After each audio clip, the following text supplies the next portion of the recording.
Hi hello welcome to AK Delight. ಎಲ್ಲರಿಗೂ ನಮಸ್ಕಾರ. ನಾನು ನಿಮ್ಮ ಅಕ್ಷತಾ. ಇವತ್ತು ನಾನು ಸಿಂಪಲ್ ಆದಂತಹ ಒಂದು ರೆಸಿಪಿಯನ್ನು ಯಾವ ರೀತಿ ಮಾಡೋದು ಅಂತ ನಿಮಗೆ ತೋರಿಸ್ತಾ ಇದ್ದೇನೆ. ಬನ್ನಿ ಹಾಗಿದ್ರೆ ಬಾಳೆಹಣ್ಣಿನ ಸುಕೇಲಿಯನ್ನು ಯಾವ ರೀತಿ ಮಾಡೋದು ಅಂತ ನೋಡುವ. ಅದಕ್ಕೂ ಮೊದಲು ಯಾರೆಲ್ಲ ನಮ್ಮ ಚಾನೆಲ್ಗೆ ಸಬ್ಸ್ಕ್ರೈಬ್ ಮಾಡಲಿಲ್ವೋ ಸಬ್ಸ್ಕ್ರೈಬ್ ಮಾಡಿ, ಹಾಗೆ ವಿಡಿಯೋನ ಫುಲ್ ನೋಡಿ ಸಪೋರ್ಟ್ ಮಾಡಿ.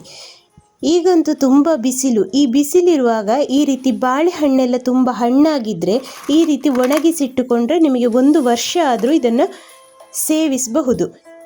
ಮಕ್ಕಳೆಲ್ಲ ಡ್ರೈ ಫ್ರೂಟ್ಸ್ ಎಲ್ಲ ಕೇಳುವಾಗ ಈ ರೀತಿ ಮಾಡಿ ಇಟ್ಟುಕೊಂಡ್ರೆ ಇದನ್ನು ಕೂಡ ಮಕ್ಕಳಿಗೆ ಕೊಡ್ಬೋದು. ಬನ್ನಿ ಹಾಗಿದ್ರೆ ಇದನ್ನು ಹೇಗೆ ಒಣಗಿಸೋದು ಅಂತ ನೋಡುವ. ಫಸ್ಟಿಗೆ ನೋಡಿ, ಇಲ್ಲಿ ನಾನು ತುಂಬ ಹಣ್ಣಾದಂತಹ ಬಾಳೆಹಣ್ಣು, ಕದಳಿ ಬಾಳೆಹಣ್ಣನ್ನು ತಗೊಂಡಿದ್ದೇನೆ. ಯಾವ ಬಾಳೆಹಣ್ಣಾದರೂ ಕೂಡ ಆಗ್ಬೋದು. ನಾನಿಲ್ಲಿ ಕದಳಿ ಬಾಳೆಹಣ್ಣನ್ನು ಈ ರೀತಿ ಸಿಪ್ಪೆ ತೆಗೆದು ನೋಡಿ ತೆಳುವಲ್ಲಿ ಕಟ್ ಮಾಡಿಕೊಳ್ತಾ ಇದ್ದೇನೆ. ಈ ರೀತಿ ಎಲ್ಲ ಬಾಳೆಹಣ್ಣುಗಳನ್ನು ಕಟ್ ಮಾಡಿ ಪ್ಲೇಟಲ್ಲಿ ಹಾಕಿ ಇಟ್ಟುಕೊಳ್ತಾ ಇದ್ದೇನೆ. ನೀವು ಬೇಕಿದ್ದರೆ ಬಟ್ಟೆಯಲ್ಲಿ ಕೂಡ ಈ ರೀತಿ ಕಟ್ ಮಾಡಿ ಹಾಕಿಕೊಳ್ಬಹುದು, ಅಥವಾ ಪ್ಲಾಸ್ಟಿಕಲ್ಲಿ ಕೂಡ ಹಾಕಿಕೊಳ್ಬಹುದು, ನಿಮ್ಮ ಇಷ್ಟ. ಪ್ಲಾಸ್ಟಿಕಲ್ಲೆಲ್ಲ ಹಾಕಿಕೊಳ್ಳಿಕ್ಕೆ ಹೋಗಬೇಡಿ. ಈ ರೀತಿ ಪ್ಲೇಟಲ್ಲಿಯೇ ಕಾಟನ್ ಬಟ್ಟೆಯಲ್ಲಿಯೇ ಹಾಕಿ ಒಣಗಿಸಿಕೊಳ್ಳಿ. ನೋಡಿ, ಈ ರೀತಿ ಎಲ್ಲ ಬಾಳೆಹಣ್ಣನ್ನು ಕಟ್ ಮಾಡಿ ಪ್ಲೇಟಲ್ಲಿ ಹಾಕಿಡ್ತಾ ಇದ್ದೇನೆ. ತುಂಬ ತೆಳು ಕಟ್ ಮಾಡಲಿಕ್ಕೆ ಹೋಗಬೇಡಿ, ಈ ರೀತಿ ಕಟ್ ಮಾಡಿಕೊಳ್ಳಿ. ನೋಡಿ, ಬಾಳೆಹಣ್ಣು ಹಣ್ಣಾಗಿದ್ದರೆ ತುಂಬ ರುಚಿಯಾಗಿರ್ತದೆ.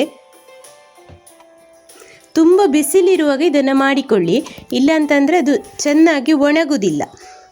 ಇನ್ನಿದನ್ನು ಬಿಸಿಲಲ್ಲಿಟ್ಟು ಒಂದು 3 ರಿಂದ 4 ಬಿಸಿಲು ಚೆನ್ನಾಗಿ ಒಣಗಿಸಿಕೊಂಡ್ರೆ ಆಯಿತು.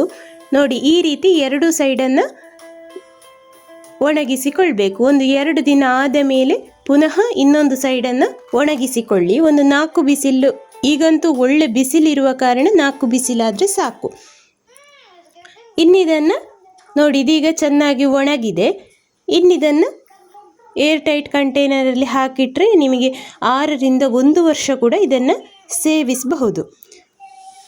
ಸಿಂಪಲ್ ಆದಂತಹ ಈ ರೆಸಿಪಿಯನ್ನು ಎಲ್ಲರೂ ಖಂಡಿತ ಟ್ರೈ ಮಾಡಿ ನೋಡಿ. ಬಾಳೆಹಣ್ಣೆಲ್ಲ ತುಂಬ ಹಣ್ಣಾಗಿದ್ದರೆ ಹಾಳು ಮಾಡಲಿಕ್ಕೆ ಹೋಗಬೇಡಿ. ಈ ರೀತಿ ಬಾಳೆಹಣ್ಣಿನ ಸುಖೇಲಿಯನ್ನು ತಯಾರಿಸಿ ಶೇಖರಿಸಿಟ್ಟುಕೊಳ್ಳಿ. ಸ್ನೇಹಿತರೆ, ಹಾಗಿದ್ರೆ ಈ ಒಂದು ರೆಸಿಪಿ ಖಂಡಿತ ಎಲ್ಲರಿಗೂ ಇಷ್ಟ ಆಗಿದೆ ಅಂದ್ಕೊಳ್ತೇನೆ. ಹಾಗಿದ್ರೆ ಒಂದು ಲೈಕ್ ಕೊಟ್ಟು ಶೇರ್ ಮಾಡಿ, ಸಬ್ಸ್ಕ್ರೈಬ್ ಮಾಡಿ, ಹಾಗೆ ಬೆಲ್ ಐಕಾನನ್ನು ಪ್ರೆಸ್ ಮಾಡಿ.